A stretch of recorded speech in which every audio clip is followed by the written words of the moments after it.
So okay then, what was the moral of this story? Headbutting solves moral dilemmas. No. Break everything and call it a holiday? Nuh-uh. Do what you want to anyways because your friends are dumb. Nope. If you angrily explain a tragic backstory about falling into a pit, you can ignore all the plot holes. You're not even trying anymore, are you? Much like this story? Yes.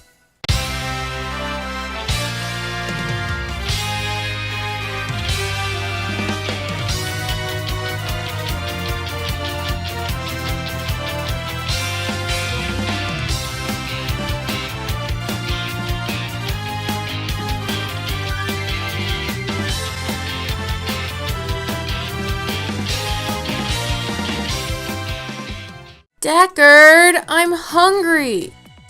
Girl in bedroom. Girl in bedroom! Ah! Deckard? Oh. Does this mean I'm not getting my sandwich? I meant to do that. Oh, sorry. Painted. The camera's on. You two feel free to make out. We'll get plenty of subscribers that way. Excuse me, hun. Ow! Okay, hun. Sorry to bother you, but it's been an hour. We were supposed to go get lunch. Oh, I'm sorry. I guess I lost track of time. I haven't been able to really figure out how to review this one. Well, do you need help? You know what? Sure. Yay! So, what episode are we reviewing? Not asking for trouble. What trouble? That's the name of the episode. What is? Not asking for trouble? I know you're not, hun. Don't be afraid to tell me. I'm not. It's not asking for trouble. What's not asking for trouble, then? It's the one where the yaks are breaking things. Like you broke my nose. Oh, that one. So, this episode is just frustrating. It's literally the moral that I have a problem with. To me, it says, you should just do what you want despite your friends telling you not to. And I know that's not what it's trying to intend as the moral. But the way that the yaks act, it just sends conflicting messages. I would have to agree with you there. It's the one reason why I'm not a fan of this episode. Like the yaks getting mad when you ask, but all of a sudden they're fine with it after it's already done. Seems a bit odd to me. And that's another problem. The yaks are presented as proud and able to live in a harsh climate. They have traditions, they show off their culture, and interesting themes at least for the first half of the episode. But this is another one of the episodes where the writers decide to hit every adult in the head with a stupid stick. All of this in favor of just pushing the message and moral that the writers want to deliver.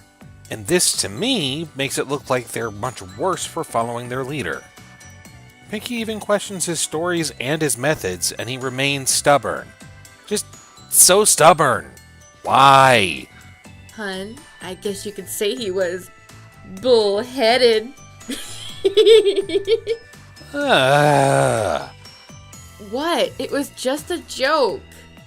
Anyway, I believe this episode was a bit rushed, trying to get the morals across way too fast to a point it was even hard to tell what the moral even was. It hurts my brain just thinking about it. And for how rushed it was, the episode was just padded as well. Now, don't get me wrong, the exposition shared with the use of Gummy was not that bad of an idea. But the long back-and-forth balloon rides, coupled with the transition of re-explaining the events of the episode, this just seems forced. And I get that Pinky wants to be a part of yak culture while experiencing the holiday. In this, Pinky does face the challenge of peer pressure.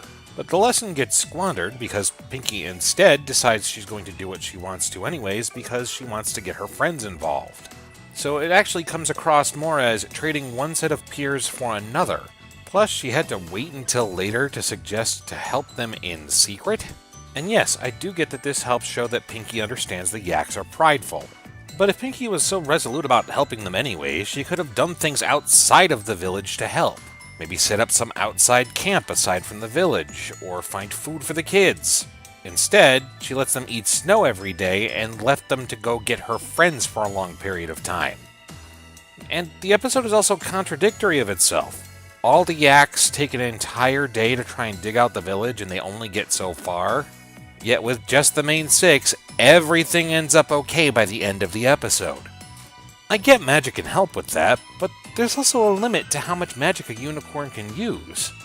Especially if they were trying not to wake up the yaks who were supposed to be sleeping in the village that they were clearing. And somehow they didn't notice all of that snow disappear from underneath them? I mean, they weren't sleeping outside of the village. They snuck out from inside the village to get away from the yaks. This episode just... Well, the ponies do know what to do every winter, like in Winter Wrap-Up. They know the rules, and from what it looks like, the yaks don't necessarily follow common sense as well. I mean, you would think that if this has happened before with the avalanche of snow, that they would stop stomping on the ground and maybe break tradition even just the slightest? Speaking of which, what were your thoughts on the holiday? The holiday was different, but I did like the fact that they had traditions. It's good to see big groups try and hold on to such things, but I still feel like traditions can be tweaked a bit throughout time, and even be broken if needed. Like finding a safe place to stomp, or maybe clearing the snow away before they start. Yes. I don't want to bash this episode too badly. I do enjoy the fact that they went back and developed the yaks. I also like the diplomatic mission approach. But Pinky's ties to the yaks feel wasted when she goes by herself. She spends a lot of this episode talking to herself. Well, to Gummy, but Gummy can't talk. At least in a way that's not understandable to the audience, because Pinky logic.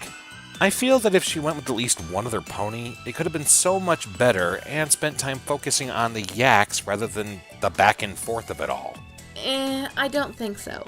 In the last episode that the yaks were introduced in was Party Poop, and the main pony to stop the destruction was Pinky. She figured out that you should not copycat and try to make someone feel at home, when it's the opposite, sharing what you believe in and your culture. I just realized this episode is Party Pooped backwards. The yaks pretty much forced their culture on Pinky in their home, but in Party Pooped, they were upset because it was not the pony's culture. The worst part about that perspective is that the resolution seems to be patched on by the end. Rather than get upset, Prince Rutherford just changes his mood and says, "Pinky understands yaks," just because they helped without being asked. Now, this isn't necessarily a bad message. I mean, you do want to help somebody without having to wait until they ask for it first, sometimes. But this episode's actions step on that message. Everything Rutherford did was to the opposite of what Pinky wanted to do to help. He kept saying overtly that he did not want help, to the point of yelling and telling Pinky she would lose her status as an honorary yak as a result. So, by the end of it, when Rutherford has this change of heart, it just seems like an unnatural flip of his personality. For me, that breaks the suspension of disbelief. Though I am not proud of how he treats Pinky when she asks to give help, I can relate to him in a much lesser way. I am stubborn and I'm also proud. I don't like asking for help to the point that I will chase away anybody who tries. But in reality, I do want help. It's just knowing when is it the right time to just step in and that you don't always have to ask if they need help. It becomes more appreciated if you don't ask. At least that's what I believe the morals of this episode are. And after thinking about it for a while, I think I'm okay with this episode. So, I guess while it overall misses the mark in delivering the message, it still somewhat gets received, if not for the general intent. Now that that's all done with, I'm gonna go make a sandwich. Can I have one? You get soup. Oh, that's just drinks made out of not drinks. You were also late for lunch, so no sandwich for you, sugar. My nose still hurts.